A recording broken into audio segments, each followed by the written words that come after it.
Di dunianya jin juga ada sales, tapi salesnya bukan yang cantik sebenarnya. Bisa aja memang di situ ditaruh makhluk yang orang itu senang di tempat situ. Jadi yang dikuasai itu matanya, pendengarannya, dan sebagainya.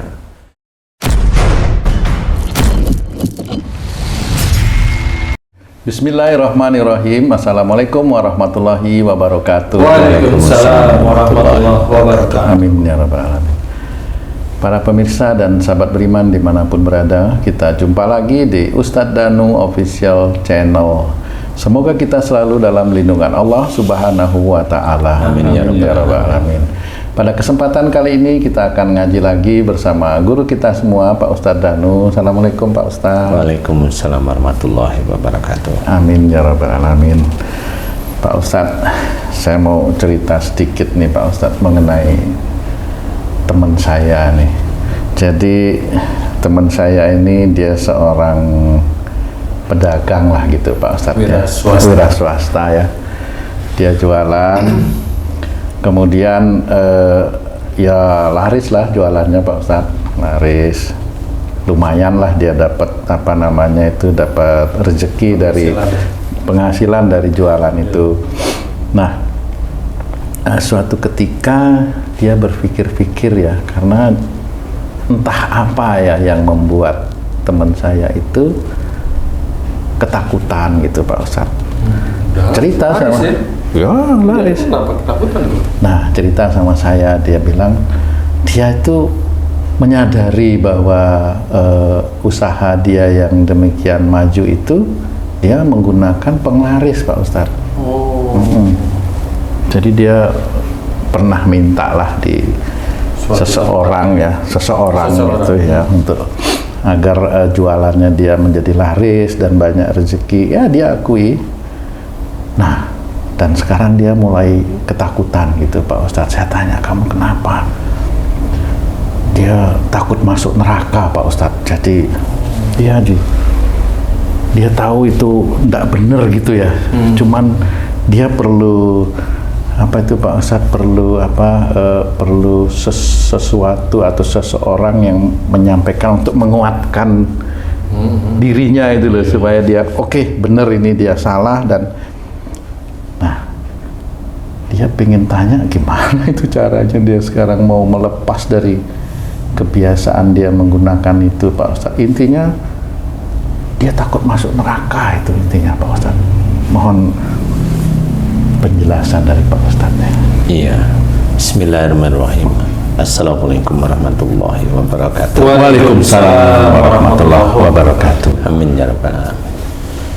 Jadi dari awal memang temenmu kayaknya itu pakai penglaris gitu maksudnya? Pakai penglaris Pak Ustadz ya. Oh, satu orang atau ada banyak itu dia minta penglaris itu maksudnya. Oh gitu ya.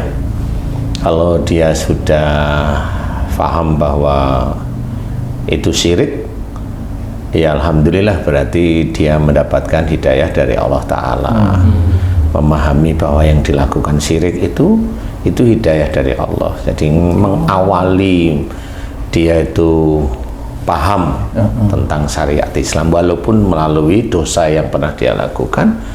Ya, nah memang kebanyakan kenapa orang itu rata-rata seperti itu, karena ada nafsu di dalam jiwanya istilahnya. Ada nafsu ingin jualannya itu rame, yang datang itu juga banyak. Awal-awalnya gitu Pak Ustadz. Ya, awal-awalnya. Karena nafsu. Kan orang kan biasanya kalau melakukan suatu pekerjaan itu kemudian kalau udah mulai pekerjaan itu mulai dia lakukan kan mulai ke arah mana dia berpikir ya. Rata-rata kan ke arah bagaimana caranya mendapatkan uang itu banyak, bagaimana nanti dia sekian tahun itu langsung kaya, punya rumah, punya mobil atau apa itu ya. Nah, memang kalau yang di Indonesia ini memang hal-hal seperti itu banyak. Dan itu juga dilakukan oleh orang-orang Islam juga sebenarnya. Jadi orang Islam Indonesia dengan gaya umpamanya dia kedukun, Iya betul. yang bisa menjadikan laris, yang bisa menjadikan dagangannya itu laris lah ya. Iya. Ya itu sebenarnya suatu kesirikan, karena memang Allah itu kan sudah menceritakan dalam surat Al-Isra ayat 20 itu bahwa orang yang minta dunia dan orang yang melakukan akhirat, yang mengerjakan akhirat itu dua-duanya dibantu oleh Allah Ta'ala. Jadi dua-duanya itu dibantu. Jadi orang yang minta dunia dan orang yang mengerjakan akhirat, selama dia ikhtiar, dua-duanya dibantu oleh Allah Ta'ala. Jadi dalam ayat tersebut itu mensiratkan bahwa orang itu sebenarnya tanpa berdoa pada Allah Ta'ala itu sudah dibantu. Kesannya seperti itu. Tapi bagi kita orang Islam ya berdoa itu lebih baik. Tapi ya jangan minta dunia, kan seperti itu juga. Jadi kalau memang berdoa yang baik, ya berdoa yang memang tidak ada hubungannya dengan persoalan nafsu, harta, kemudian nafsu lagi seperti itu. Ya doa biasa aja, mohon ampun dan sebagainya, atau bersyukur atas nikmat, itu lebih baik lah ya. Tapi rata-rata orang itu gatel kalau mulut dan lidah dan hati serta pikirannya itu kalau berdoa itu pasti minta dunia. Karena diajarkan oleh banyak orang Islam atau banyak oleh guru-guru mereka itu diajarkan untuk sukses. Nah itu kan dunia, sukses tuh. Kaya dunia, punya istana dunia, berhasil, punya jabatan, itu kan dunia semua itu. Dan itu memang banyak dicari, dan banyak dari orang-orang yang guru-guru mereka atau yang berseliweran di YouTube itu ngajari malahan. Nah itu sebenarnya harus hati-hati, karena kalau memang orang yang minta dunia itu nanti di akhiratnya akan dimasukkan ke dalam neraka. Itu surat Al-Isra ayat 18. Jadi harus difahami, sehingga seorang Islam itu harus bagaimana dalam bekerja. Ya sudah, bekerja, ikhtiar, kemudian doa agar Allah memberikan rezeki yang halal dan thayyib dalam bentuk harta. Lakukan aja biasa seperti itu ya. Dalam berdoa, minta enggak kita harta? Enggak perlu. Mohon ampun aja. Mohon ampun, kemudian bersyukur atas nikmat. Udah begitu-begitu aja. Karena jelas dalam surat Al-Isra ayat 20-nya itu dikasih, dibantu oleh Allah Ta'ala. Cara Allah membantu walau alam, tapi jelas kalau Allah sudah menceritakan dalam Quran itu membantu, ya udah tunggu aja. Kenapa ya? Karena Allah itu mau memberikan itu kan melihat hamba-hambanya, ini hamba-hambaku ini nafsu apa enggak, sabar apa enggak, kan seperti itu dilihat oleh Allah Ta'ala. Jadi kalau dia hatinya itu pengennya kaya, nggak sabaran, berarti nanti bantunya sedikit-sedikit aja. Begitulah, karena kalau diberi banyak nanti murko, imannya bisa rusak, kan seperti itu.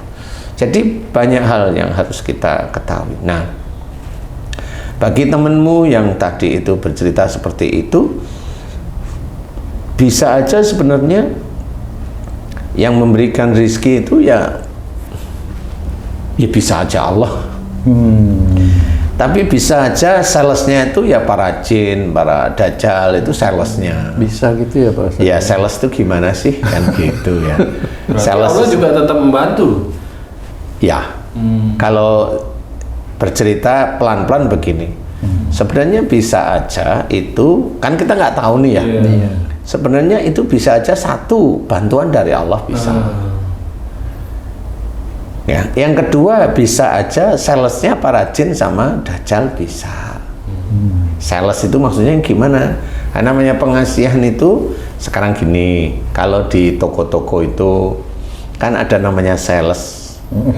Ya, sales. Nah itu kan ada yang cantik lah. Kenapa salesnya cantik? Ya biar orang itu tertarik. Kan gitu.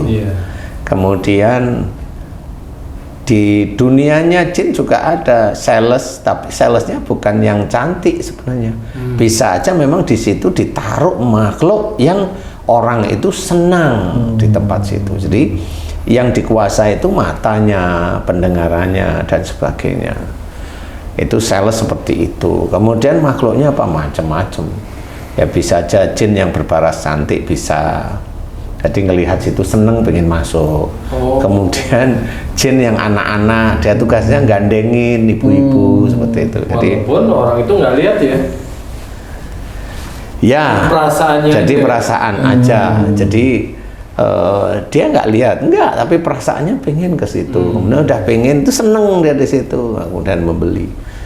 Nah, cara-cara seperti itu bisa terjadi, bisa aja, karena dia sudah menggunakan atribut jin, kemudian ada dajjal. Nah, bagi ilmu yang memang bisa terjadi, hal-hal ilmu yang memang keluar dari syariat itu memang ada dajjalnya. Menjadi terjadi itu biasanya ada dajjalnya. Pelet, ada seseorang punya ilmu pelet namanya, itu biasanya ilmunya tetap ada dajjalnya. Jenis seperti ilmu itu ada dajjalnya, jadi sudah menguasai hati seseorang. Nah, itu seperti kesurupan. Nah, pelet-pelet yang di temenmu tadi bercerita di orang 1, 2, 3, 4, 5, 6 banyak itu, ya bisa aja itu berkecamuk di situ. Jadi bisa nggak itu dari Allah? Ya bisa aja. Bisa nggak itu dari pengasihannya? Ya bisa aja. Yang mana yang bekerja? Wallahu alam. Gitu, kan gitu. Cuma apa yang dia lakukan, pergi ke orang pintar itu, ke orang ini, orang itu minta ini, kan minta dia. Minta laris. Iya. Nah, di titik dia itu minta kepada orang, itulah sebenarnya menjadi syirik. Itu namanya mensekutukan Allah. Sebenarnya itu aja. Jadi itulah syirik sebenarnya. Jadi mintanya kepada orang, atau lebih jelas kepada sesuatu yang tidak tampak, yaitu jin, ada dajjal aja. Nah, itu yang disukain dajjal itu kan begitu-begitu. Orang-orang yang memang dengan nafsunya dia pingin laris, atau dengan nafsunya pingin kaya, mamanya ya seperti itu. Pak Ustadz, ini kan teman saya ini kan, ini panjang nih ceritanya sebenarnya. Waktu dia minta pesugihan itu kan dia dikasih juga macam-macam tuh Pak Ustadz, disuruh nanem-nanem nih. Nanem-nanem sih, ditanam lah sama dia waktu itu. Lah, karena dia sadar dia takut neraka itu, yang dia tanam itu dia udah bongkar semua Pak Ustadz. Tapi kok dia tetap masih ketakutan gitu. Dia kenapa ya? Ini kan mestinya kalau sudah tak buang ini harusnya selesai dong gitu. Tapi warungnya masih laris juga. Masih. Walaupun udah dibuang. Tapi kok dia masih merasakan ketakutan itu? Apa sebenarnya yang terjadi itu Pak Ustadz? Iya, sebenarnya yang terjadi berarti iman dia baik. Oh gitu. Ya, jadi kalau kamu melakukan kesalahan, kemudian minta ampun, kemudian bersalah lagi, minta ampun lagi, bersalah, ya itu kamu berarti imannya nggak baik. Jadi seperti itu. Jadi kalau dia itu merasa masih berdosa, itu imannya insya Allah cukup lumayan baik. Maksudnya bukan baik sekali ya, membaik gitu maksudnya. Dia takutnya jangan-jangan itu yang ditanam itu masuk ke tubuh dia gitu. Itu bisa nggak seperti itu Pak Ustadz? Iya bisa aja. Loh, tapi dia ngomong seperti itu nggak sama kamu? Ya dia renggeng-renggengnya gitu. Maksudnya bisa nggak yang di situ masuk ke saya? Jangan-jangan yang saya tanam tuh malah ada di saya gitu. Ya, terus bisa gimana aja. Harus saya ngeluarin juga nih gitu. Bingung deh jadinya. Jadi sebenarnya kalau memang mau ngeluarin, ya ngeluarin biasa aja bisa, tapi harus khusyuk berdoanya. Ya, jangan kemudian baru tahu kemudian langsung diembat, langsung doa. Sabar dulu, walaupun gitu. Maksudnya kuatkan dulu imannya kepada Allah, kemudian istiqomah menjalankan sholat, ibadah sholat, kemudian coba berbuat baik dulu, kan gitu, coba bersedekah dan sebagainya. Nah, di titik-titik itulah mulai nanti kalau dia sudah dapat ini mood ceritanya, nah, itu baru mohon kepada Allah Ta'ala agar seluruh ilmu syirik yang ada dalam tubuhnya mohon dikeluarkan oleh Allah Ta'ala. Mohon dengan khusyuk dan berjanji untuk tidak melakukan lagi. Nah, biasanya setelah itu khusyuk, kemudian puji Allah, bertasbih, puji Allah. Subhanallah walhamdulillah wala ilaha illallah Allahu akbar sampai selesai. Beberapa kali itu begitu terus, fokus, khusyuk, ikhlas untuk dilepas oleh Allah Ta'ala. Nah, nanti memang bisa aja kejadiannya macam-macam. kejadian terhadap teman saya ini. Iya, macam-macam, bisa aja kesurupan, atau bisa aja anaknya kesurupan, atau bisa aja istrinya kesurupan, atau enggak juga bisa. Kalau memang imannya bagus ya langsung lepas saja gitu. Jadi tidak ngondeli istilahnya. Tapi kalau umpamanya anaknya kesurupan ngomong, kamu sudah saya bantu, berarti sing yang Memberi. pengasihan ini ya dia sudah masuk ke anaknya mau jadiin tumbal. Bisa ya Pak Ustadz? Ya kurang lebih kan seperti itu perjalanannya kan seperti itu. Ustaz, kalau orang melakukan pesugihan tentunya kan jualannya laku nih bertahun-tahun. Nah kemudian menyadari kesalahannya, apakah uang yang selama ini dihasilkan itu harus dikeluarkan lagi Ustaz? Ya harusnya seperti itu. Nah itu yang membuat orang berat untuk bertobat kali ya. Iya. Karena sudah enak kali ya. Iya kali ya, gitu ya tuh. Sudah enak jadi terus mau bertobat itu kayak mangu-mangu kalau orang Jawa itu bilang ya, mangu-mangu. Jadi memang harus dikeluarkan dan memang harus istilahnya itu banyak dipergunakan di tempat-tempat umum lah, untuk buat jalan, untuk umum lah, jangan untuk untuk tempat ibadah. Ya seperti itu. Jadi harus benar-benar serius berubah, karena seperti itu. Karena memang secara teori agama kita, orang yang dia minta dunia dan orang yang mengerjakan akhirat itu sama-sama dibantu oleh Allah Ta'ala. Jadi kan sudah jelas bahwa tanpa kita itu melakukan sesuatu itu Allah sebenarnya membantu. Cuma kalau kita ibadahnya itu bagus, iman kita itu insya Allah kuat, tauhid itu kita kerjakan benar-benar setiap saat, kali Allah membantunya itu lebih kali ini ya, karena kan nggak ngejar duniawi. Kalau sudah begitu kan fokus pada Allah Ta'ala, ikhtiar tetap ikhtiar, tapi fokus pada Allah Ta'ala. Ikhtiarnya pun tetap ada Allahnya, seperti itu. Kemudian di dalam keluarga ya dia sayang dengan istri, dia sayang dengan anak, dia sayang dengan orang-orang lain. Sayang itu maksudnya menafkahi orang-orang yang yang membutuhkan, seperti itu saya bilang sayang ya. Jadi insya Allah seperti itu. Jadi caranya begitu. Cuma mudah-mudahan aja temenmu nanti ya anaknya nggak ada kesurupan, istrinya juga nggak kesurupan, aman-aman aja lah. Mudah-mudahan ini doa saya. Amin. Karena untuk melepas kesyirikan itu Dajjal kan protes biasanya. Ya itu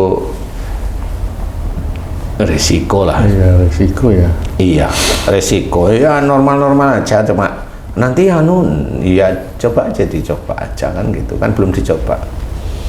Jadi resikonya seperti itu. Tapi bahaya enggak sih, enggak bahaya. Cuma itu butuh istiqomah aja. Seperti itu. Jadi mudah-mudahan nanti bisa diberikan pada temanmu, diomongin sehingga dia paham, kemudian belajar untuk dilepas saja. Mudah-mudahan manfaat. Allahu a'lam. Alhamdulillah. Terima kasih banyak Pak Ustadz penjelasannya. Para pemirsa dan sahabat beriman dimanapun berada, demikian tayangan video kami kali ini. Mudah-mudahan ini bisa bermanfaat untuk kita semua. Mohon maaf atas kesalahan dan terima kasih atas perhatiannya. Wassalamualaikum warahmatullahi wabarakatuh. Waalaikumsalam warahmatullahi wabarakatuh. Alhamdulillah.